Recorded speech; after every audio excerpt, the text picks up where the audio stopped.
بسم اللہ الرحمن الرحیم۔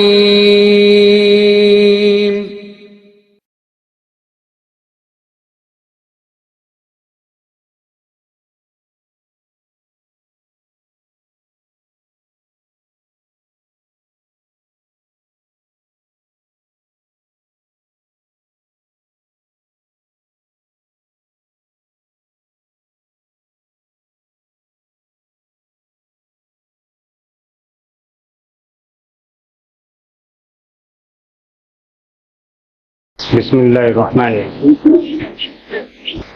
الحمد للہ رب العالمین والصلاة والسلام علی اشرف الانبیاء والمرسلین محمد بن عبد اللہ الامین وعلی آلہ وصحبہ الطیبین الطاہرین، اما بعد۔ قال اللہ عز وجل فی القرآن المجید: اعوذ باللہ من الشیطان الرجیم، بسم اللہ الرحمن الرحیم۔ وَلِلَّهِ عَلَى النَّاسِ حِجُّ الْبَيْتِ مَنِ اسْتَطَاعَ إِلَيْهِ سَبِيلًا وَمَنْ كَفَرَ فَإِنَّ اللَّهَ غَنِيٌّ عَنِ الْعَالَمِينَ صدق الله مولانا العظيم۔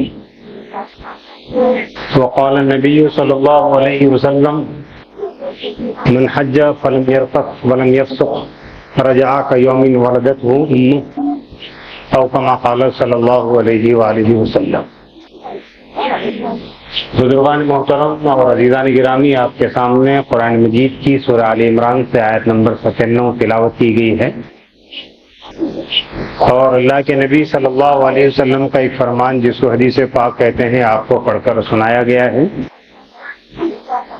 قرآن مجید کی آیت میں اسلام کے 5ویں اہم رکن حج کی طرف متوجہ کیا گیا ہے اور اس کی فضیلت بتائی گئی ہے۔ تو اس کی ضرورت اور اہمیت کو اللہ تبارک و تعالیٰ نے بیان فرماتے ہوئے یوں ارشاد فرمایا ہے کہ لوگوں پر اللہ کا حق یہ ہے کہ اللہ کے گھر کا حج کیا جائے، اور جو کوئی قولی یا عملی انکار کرنے والا ہو تو اللہ تبارک و تعالیٰ سارے جہاں سے بے نیاز۔ اور اللہ کے نبی صلی اللہ علیہ وسلم کی حدیث میں یہ بات کہی گئی ہے کہ جو شخص حج کرتا ہے اور اس میں کوئی غلط بات نہیں کرتا، غلط حرکت نہیں کرتا، تو اس حج کی وجہ سے وہ ایسا پاک اور صاف ہو جاتا ہے جیسے وہ آج ہی اپنے ماں کے پیٹ سے پیدا ہوا۔ قرآن مجید کی آیت میں اللہ تبارک و تعالیٰ کا حق بتلایا جا رہا ہے بندوں کو کہ اللہ کا حق ہے بندوں کے اوپر کہ اللہ کے گھر کا حج کیا جائے، اور حج اسلام کا 5واں اہم بڑا رکن ہے۔ یہ ان لوگوں پر ضروری ہوتا ہے جو وہاں تک جا کے آنے کی بدنی اور مالی اعتبار سے استطاعت یعنی طاقت رکھتے ہیں، اور اللہ کے نبی صلی اللہ علیہ وسلم کی حدیث میں اس کے فائدے بیان کیے گئے ہیں، اس کی فضیلت بیان کی گئی ہے، اور یہ بتایا گیا ہے کہ جو حج کرتا ہے اور کوئی غلط کام نہیں کرتا، غلط بات نہیں کرتا ہے تو اس قدر نیک ہو جاتا ہے کہ اس قدر پاک صاف ہو جاتا ہے کہ جیسے وہ آج ہی پیدا ہوا ہے۔ قرآن مجید کی آیت میں حدیث پاک میں جو بات بنیادی طور پر کہی جا رہی ہے، سمجھائی جا رہی ہے، وہ بتائی جا رہی ہے، وہ یہ ہے کہ اللہ تبارک و تعالیٰ کے بندوں کو چاہیے کہ اللہ کے گھر کا طواف کریں، حج کریں، تو وہاں تک جا کے آنے کی جن کے اندر بدنی اور مالی اعتبار سے طاقت ہے وہ اس کے گھر کا حج کرے۔ اس پیغام کو اللہ تبارک و تعالیٰ اس آیت میں فرما رہے ہیں۔ آج کل حاجیوں کے جانے کا سلسلہ جاری ہے، ابھی چند دنوں کے بعد انشاءاللہ اورنگ آباد سے حاجیوں کے قافلے روانہ ہونے والے ہیں، اور جب حج کا ماحول چلتا ہے، حج کی باتیں چلتی ہیں، حج کے ذکر ہوتے ہیں،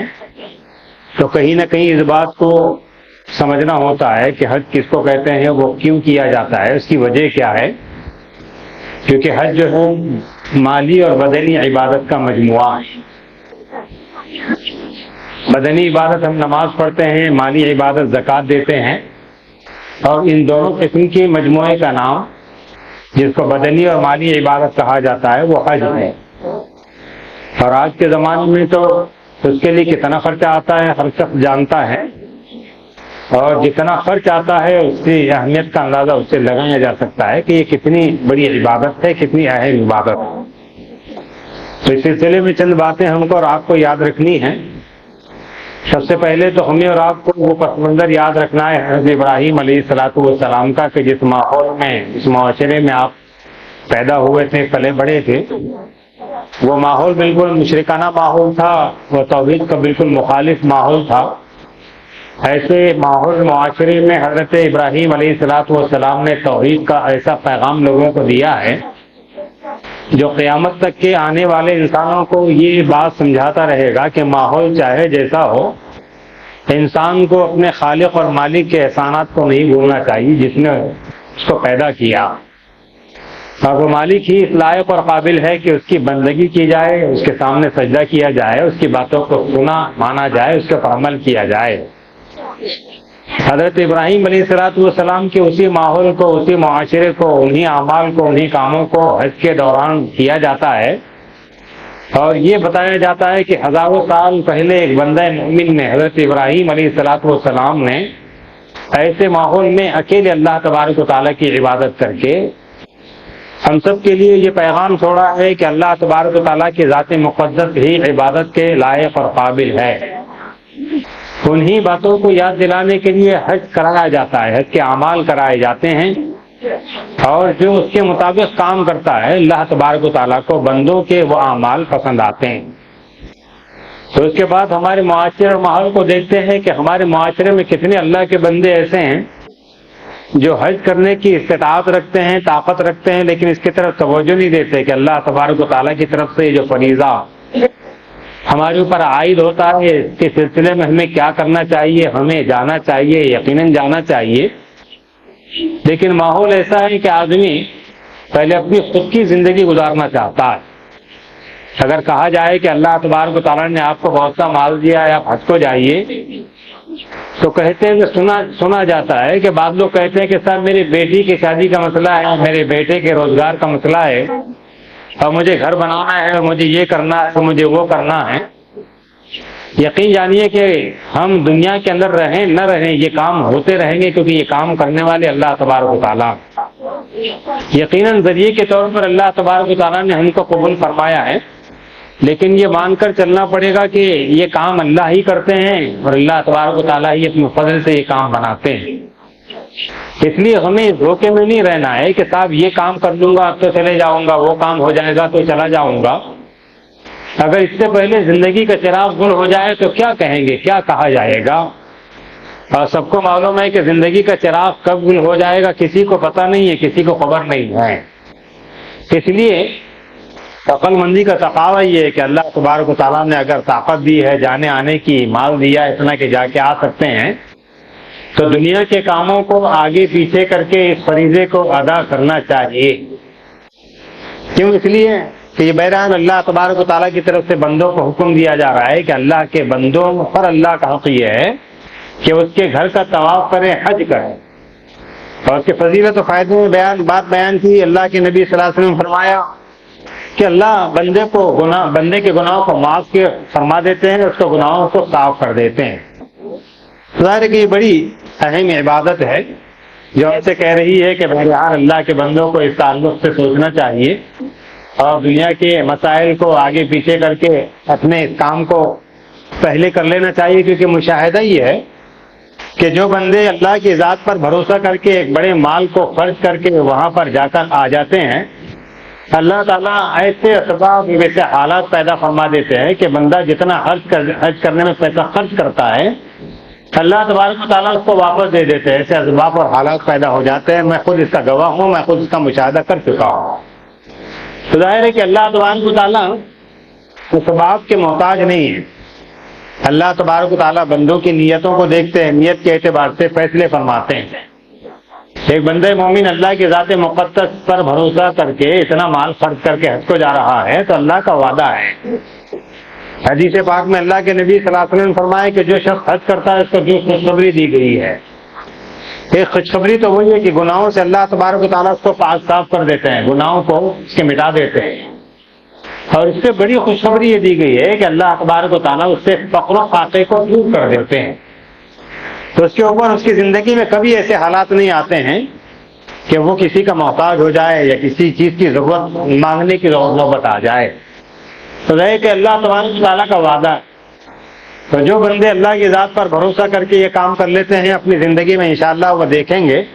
کہ اللہ ان کے اس اماؤنٹ کو، اس خرچے کو جو انہوں نے حج پر کیا ہے دنیا کی زندگی میں لوٹا دیتے ہیں۔ تو جانے سے پہلے حاجیوں کو کچھ پیغام دینا ہے۔ اس میں کچھ اللہ کے بندے وہ بھی ہیں جو حج کر چکے ہیں، کچھ اللہ کے بندے وہ ہیں جو حج کو جانے والے ہیں، کچھ وہ بندے ہیں جو انشاءاللہ مستقبل میں فیوچر میں جائیں گے۔ تو ظاہر ہے کہ امید تو ہم کو اپنے رب سے رکھنا چاہیے کہ اگرچہ کہ حالات نہ ہو، اگر وہاں سے بلاوا آ جائے تو بندے کے لیے اسباب، راستے، وسائل پیدا فرما دیتے ہیں اللہ۔ یہ بات بھی یاد رکھنا چاہیے۔ تو دل میں ارادہ کیا رکھیے، یقین رکھنا چاہیے کہ میں انشاءاللہ اللہ تبارک و تعالیٰ کے لیے حج کروں گا، اللہ کے گھر کا طواف کروں گا، اللہ کے گھر کی زیارت کروں گا۔ اور پھر یہ بھی تو ہے کہ جب بندے مومن ارادہ کرتا ہے، اسباب نہ ہو، اس کے باوجود بھی ارادے کی وجہ سے اللہ تبارک و تعالیٰ ثواب بھی دے دیتے ہیں۔ یہ بات ہم کو اور آپ کو یاد رکھنا۔ تو جو لوگ جانے والے ہیں ان کے سلسلے میں یہ بات کہنی ہے، ان سے یہ بات کہنی ہے کہ حج کو جانے سے پہلے اپنے آپ کو معاشرے سے ایسے پاک اور صاف کر کے جانا ہے کہ صاحب حج کے بعد کی زندگی میں اور حج کے پہلے کی زندگی میں نمایاں فرق واضح طور پر نظر آنا چاہیے۔ کیوں؟ اس لیے کہ آج ہو یہ رہا ہے کہ لوگ حج کر لیتے ہیں، ایک نہیں دو نہیں تین کر لیتے ہیں، لیکن حج کے پہلے کی زندگی میں اور بعد کی زندگی میں کوئی فرق نمایاں نظر نہیں آتا۔ تو علماء نے لکھا ہے کہ انسان کے حج کے قبول ہونے کی علامت یہ ہے، مسلمان کے حج کے قبول ہونے کی علامت یہ ہے کہ اگر وہ حج کے بعد کی زندگی میں تقویٰ طہارت کا پابند ہو جاتا ہے، متقی اور پرہیزگار ہو جاتا ہے، نیک ہو جاتا ہے، اچھے کاموں کو کرتا ہے، برے کاموں سے اپنے آپ کو دور رکھتا ہے، نافرمانی نہیں کرتا ہے، تو امید ہے، بلکہ یہ کہا جا سکتا ہے کہ اس بندے کا حج اللہ تبارک و تعالیٰ نے قبول فرما لیا ہے، کیونکہ حج کے جو اثرات ہیں اس کی زندگی میں نظر آ رہے ہیں۔ اس نے اپنے آپ کو پاک صاف کیا، متقی پرہیزگار بنا لیا ہے اور نافرمانی سے وہ بچ رہا ہے۔ تو امید ہے کہ اللہ تبارک و تعالیٰ اس بندے کے حج کو قبول فرما لیں گے، کیونکہ یہ نشانی بتائی گئی ہے کہ جو بندہ حج کے بعد کی زندگی میں صحیح زندگی گزارتا ہے، اللہ نے اس کے حج کو قبول فرما لیا ہے، یہ نشانی۔ تو حج پر جانے والوں سے یہ گزارش ہے، یہ درخواست ہے کہ اگر وہ جا رہے ہوں تو یہاں پر یہ عہد کر کے جائیں، یہ ارادہ کر کے جائیں، یہ وعدہ کر کے جائیں خدا سے کہ انشاءاللہ حج کے بعد کی زندگی کو ہم اپنے طور پر بدل دیں گے، اور اللہ تبارک و تعالیٰ کی توفیق شامل حال رہی تو پچھلی زندگی میں اور بعد کی زندگی میں واضح فرق نظر آئے گا انشاءاللہ۔ یہ وعدہ بندے کو اپنے رب سے کرنا چاہیے،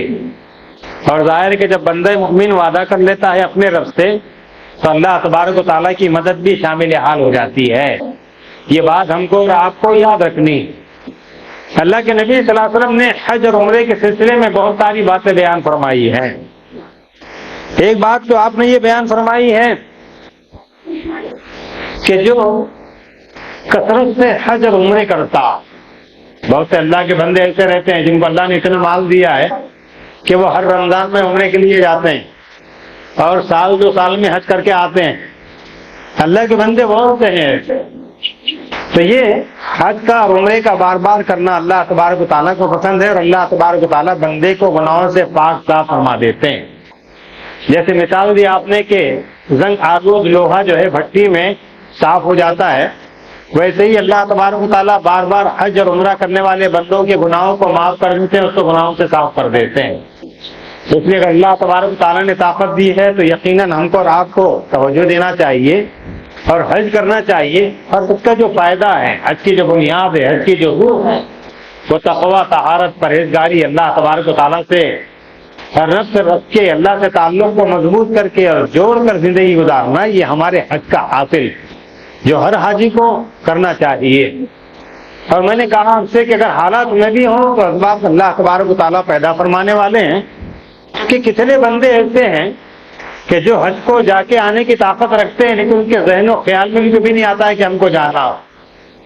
اس سے بڑھ کر ایک بات بتاتا ہوں آپ کو کہ بعض اللہ کے بندے ایسے بھی دیکھے گئے ہیں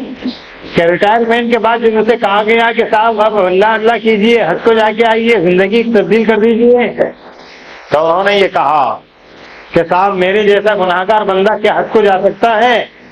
اس بندے کو یہ بھی نہیں معلوم ہے کہ اللہ تبارک و تعالیٰ اپنے گھر کو بلا کے سارے گناہوں کو معاف کرنے کا وعدہ فرما رہے ہیں.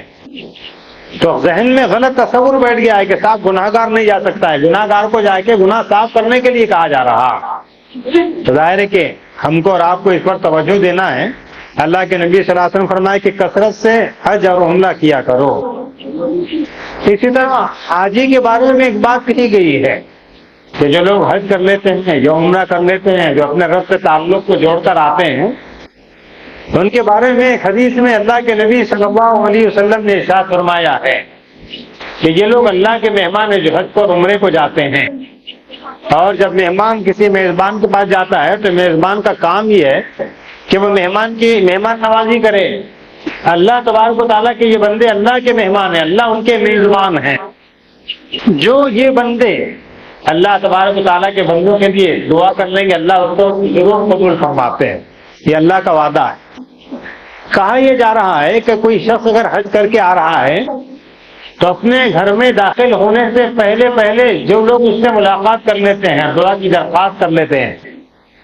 تو جتنے لوگوں کے لیے یہ بندہ دعا کرے گا، اللہ کا وعدہ ہے کہ اس کی دعا کو ضرور قبول فرمائیں گے. یہ اللہ تبارک و تعالیٰ کا وعدہ. یہ اس بندے کو فیسلٹی دی جا رہی ہے جو بندہ حج یا عمرہ کر کے آتا. ظاہر ہے کہ اگر کوئی ہمارے خاندان میں یا ہمارے رشتے دار میں، جان پہچان والوں میں، بستی میں کوئی اللہ کا بندہ کا حج کو جا رہا ہو تو آنے کے بعد اس کے گھر میں داخل ہونے سے پہلے اس سے دعا کی درخواست کر لینا، یہ بڑی سعادت کی بات، یہ بڑی کامیابی کی بات. کیونکہ اس دعا کے قبول کرنے کا اللہ تبارک و تعالیٰ نے وعدہ فرمایا ہے. اس لیے ہمیں ایسے حاجیوں سے دعا کی درخواست کرنی چاہیے جو حج کر کے آ رہے ہیں. اس کے بعد اللہ کے نبی صلی اللہ علیہ وسلم نے یہ فرمایا ہے، جب لوگ مکہ جاتے ہیں حج کرنے کے لیے، دیوانہ مار حضرت ابراہیم علیہ السلام کے نقش قدم پر چلتے ہیں اور اپنے رب سے اپنے تعلق کو جوڑنے کی اور مضبوط کرنے کی کوشش کرتے ہیں. کفن کے نما دو کپڑے لباس کے طور پر استعمال کرتے ہیں اور اپنے زبان حال سے اور قال سے یہ کہتے ہیں کہ یہ بندہ، اے اللہ، آپ کا بندہ آپ کی خدمت میں حاضر ہو گیا. یہ اس وقت تک یہاں سے چلنے والا نہیں جب تک کہ آپ اس سے راضی نہ ہو جائیں. بندہ حج کے اعمال میں یہی کہتا ہے اپنے عمل کے ذریعے سے. اور یقین جانیے کہ اللہ تبارک و تعالیٰ کو اپنے بندے کی یہ ادا اس قدر پسند آتی ہے کہ اللہ نے وعدہ کر دیا ہے کہ جو ہمارے گھر کو حج کے لیے آئے گا اور کوئی غلط کام نہیں کرے گا، غلط بات نہیں کرے گا، تو اس کو گناہوں سے ایسے پاک صاف کر دیا جائے گا جیسے وہ آج ہی پیدا ہوا ہے. ظاہر ہے کہ لوگ مکے میں جاتے ہیں حج کرنے کے لیے، پھر اس کے بعد اللہ کے نبی صلی اللہ علیہ وسلم کے روضہ مبارک کی زیارت کے لیے جاتے ہیں. اور اللہ کے نبی صلی اللہ علیہ وسلم کا ہم پر احسان عظیم یہ ہے کہ آپ کے تشریف لانے کی وجہ سے ہمیں زندگی کا پتہ چلا. آپ کے بتانے سے ہمیں اللہ تبارک و تعالیٰ کا پتہ چلا.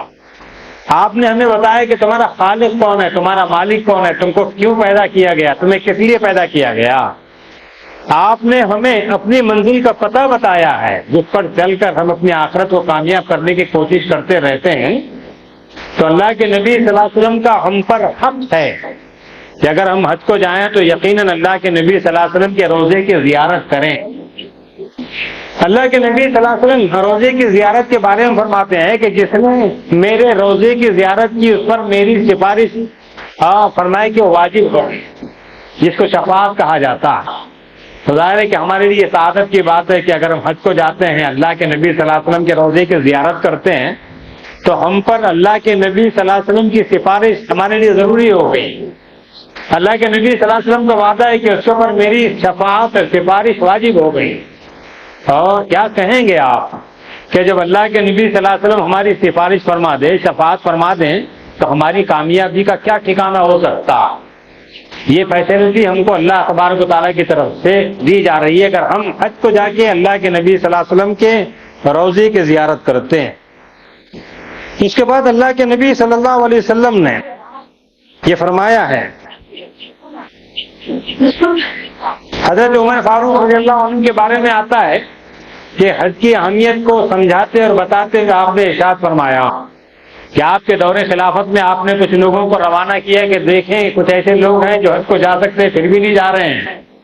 تو ان کے بارے میں آپ نے فیصلہ کیا کہ اگر وہ حج کو جاتے ہیں تو ٹھیک ہے، ورنہ ان کے بارے میں کہہ دیا جائے کہ یہ مسلم نہیں ہے۔ کیوں؟ اس لیے کہ مسلم اس شخص کو کہتے ہیں جو اپنے آپ کو اسلام کے حوالے کر دیتا، اور اسلام کے حوالے کرنے کا پہلا مطلب یہ ہے کہ جب اللہ فرما رہے ہیں کہ تم کو مال دیا گیا ہے تو تم کو چاہیے کہ تم اللہ کے گھر کی زیارت کرو، اللہ کے گھر کا طواف کرو، اس کے گھر کا حج کرو۔ اگر مال کے دینے کے بعد بھی کوئی بندہ مومن یہ کام نہیں کر رہا ہے تو حضرت عمر فاروق فرماتے ہیں کہ وہ مسلم نہیں ہے۔ تو ظاہر ہے کہ یہ وہ حدیثیں ہیں، یہ وہ باتیں ہیں جو ہم سے کہہ رہی ہیں کہ اللہ تبارک و تعالیٰ نے اگر ہمیں یہ سعادت بخشی کہ ہم حج کو جائیں تو ہمیں حج سے ضرور فائدہ اٹھانا چاہیے، اور دنیا کے کاموں کو آگے پیچھے کر کے اس فریضے کو ادا کر لینا چاہیے۔ ہو سکتا ہے کہ اس کی برکت سے اللہ تبارک و تعالیٰ بہت سے ایسے کام جو نہیں ہونے والے ہیں مکمل فرما دے۔ کیوں؟ اس لیے کہ اللہ کا وعدہ ہے کہ جو اللہ کے کاموں کو پریورٹی دیتا ہے، فوقیت دیتا ہے، اہمیت دیتا ہے اللہ تبارک و تعالیٰ، تو اس کی برکت سے بہت سارے دوسرے کاموں کو بھی آسان فرما دیتے ہیں، بشرطے کہ ہمارا یقین ہو، ہمارا ایمان ہو، ہم یہ مان کر چلیں کہ کرنے والی ذات کس کی ہے؟ اللہ تبارک و تعالیٰ کی۔ وہ جو چاہتے ہیں کرتے ہیں۔ اس لیے ہمیں حالات سے سمجھوتا نہیں کرنا ہے، بلکہ حالات کو اپنے موافق بنانا ہے۔ دنیا کے مسائل، دنیا کے کام چلتے رہیں گے، ہم نہ ہوں تب بھی یہ کام ہوتے رہیں گے انشاءاللہ۔ اس لیے اگر اللہ تبارک و تعالیٰ نے ہمیں مال دیا ہے، اتنا فرمایا کہ اتنی طاقت دی ہے، اتنی دولت دی ہے کہ ہم اس کے گھر کو جا کر آ سکتے ہیں، تو ہمیں ضرور اس کے گھر کو جا کر آنا چاہیے، یعنی حج کرنا چاہیے۔ پھر جب بندہ مومن حج کر لیتا ہے تو اس کی زندگی میں نمایاں فرق نظر آنا چاہیے۔ یہ بات بھی سمجھائی گئی ہے، بتائی گئی ہے۔ آدمی کے حج کے مقبول ہونے کی سب سے بڑی علامت یہ ہے کہ حج کے بعد کی زندگی میں غیر معمولی تعلق اللہ سے ظاہر ہونا چاہیے، اللہ تبارک و تعالیٰ کی مکمل بندگی ہونی چاہیے، اور تقوی اور طہارت والی زندگی ہونی چاہیے۔ تب کہا جائے گا کہ اس بندے کی زندگی میں اللہ تبارک و تعالیٰ نے اس کو حج کے مقبول ہونے کی خوشخبری سنا دی ہے۔ ظاہر ہے کہ ایک بندہ مومن جب حج کر لیتا ہے تو اللہ تبارک و تعالیٰ بڑی سعادت سے اس کو نواز دیتے ہیں، اور جب بندہ مومن حج کر کے آتا ہے تو معاشرے میں اس کا ایک مقام ہوتا ہے، لوگ اس کو حاجی صاحب کہتے ہیں، اس کو قدر کی اور منزلت کی نگاہ سے دیکھتے ہیں، اپنے کاموں میں، اپنے معاملات میں اس کو فیصل بناتے ہیں، تو اس کی نگرانی میں اور اس کے مشورے سے اپنے کاموں کو حل کرنے کی کوشش کرتے ہیں۔ یہ رتبہ اور یہ مقام صرف اللہ تبارک و تعالیٰ کی طرف سے اللہ کے ان بندوں کو دیا جاتا ہے جو اللہ تبارک و تعالیٰ کے گھر کا حج کر کے آتے ہیں۔ تو جن بندوں کو یہ موقع مل جائے کہ وہ اللہ تبارک و تعالیٰ کے گھر کا حج کر کے آ جائیں، آ چکے ہوں، تو ایسے بندوں کو اپنی زندگی نمایاں بنانے کی ضرورت ہے، اپنی زندگی کو تقوی اور طہارت والی زندگی بنانے کی ضرورت ہے، اور جو مقام، جو رتبہ، جو مقبولیت اللہ تبارک و تعالیٰ نے ان کو عطا فرمائی حج کے ذریعے سے، اس کے لاج رکھنے کی ضرورت ہے۔ اس لیے کہ میں نے کہا آپ سے کہ ہمارے پاس کتنے لوگ ایسے ہیں جنہوں نے ایک نہیں کئی حج کر لی ہیں، لیکن ان کی زندگی میں اور عام آدمی کی زندگی میں کوئی نمایاں فرق نظر نہیں آتا۔ اس کی وجہ یہ ہے کہ انہوں نے اس مرتبہ کا لحاظ نہیں رکھا، اس کا خاص نہیں رکھا، اس کا خیال نہیں رکھا۔ آج بھی موقع ہے ہم اپنے تعلق کو صحیح کر لیں، اپنی زندگی کے قبلے کو درست کر لیں، تو امید ہے کہ اللہ تبارک و تعالیٰ ہمیں وہ مقام دوبارہ عطا فرمائے گا جو حج کرنے کے بعد اللہ تبارک و تعالیٰ اپنے ہر بندے کو عطا فرماتے ہیں۔ دعا فرمائے کہ اللہ تبارک و تعالیٰ مجھے اور آپ کو ان باتوں پر عمل کرنے کی توفیق عطا فرمائے۔ ایک اعلان یہ کرنا ہے کہ جس مسجد میں آپ تشریف فرما ہیں، یہ مسجد ویلفیئر کاموں کا بہت بڑا مرکز ہے، اور اس سے پہلے میں آپ کو یہ بتا دوں کہ اتنے سارے کاموں کے انجام دینے کے لیے نہ کوئی سفیر ہے، نہ کوئی باضابطہ انتظام ہے۔ یہ سارے کے سارے کام آپ کے تعاون سے کیے جاتے ہیں، اور ہمیں یہ بھی سمجھ میں آتا ہے کہ کاموں کو انجام دینے کے لیے بڑے سرپے کی ضرورت پیش آتی ہے۔ کام اگر آدمی کرنا چاہتا ہے تو اس کے لیے اخراجات بھی چاہیے۔ ان لوگوں کا شکر گزار ہونا چاہیے ہمیں کہ ہم سے تعاون حاصل کر کے یہ ایسے بڑے بڑے کام کر رہے ہیں کہ جن کو دیکھ کر حیرت ہوتی ہے کہ اللہ تبارک و تعالیٰ نے ان کو کتنے بڑے کام کے لیے قبول فرمایا۔ نمایاں کاموں میں ایک بہت بہترین کام جو مجھے بہت پسند آتا ہے، جو بہت بڑا خدمت خلق کے جذبے والا کام ہے، وہ یہ ہے کہ اورنگ آباد کے تقریباً 10 سے 15 دواخانوں میں مریضوں کے لیے کھانا پہنچانا اور مریضوں کے ساتھ رہنے والے لوگوں کو کھانا پہنچانا،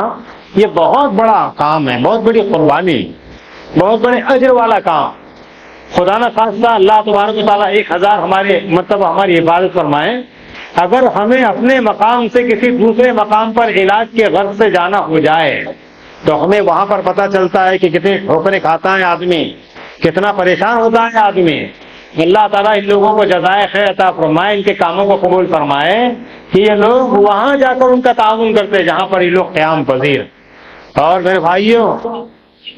آدمی جب پریشان ہوتا ہے، کسی مصیبت میں گرفتار ہوتا ہے، تو اس کے دل کی گہرائیوں سے جو دعائیں نکلتی اللہ تبارک و تعالیٰ کے دربار میں پہلے مقبول ہوتی. کیونکہ اللہ نے فرمایا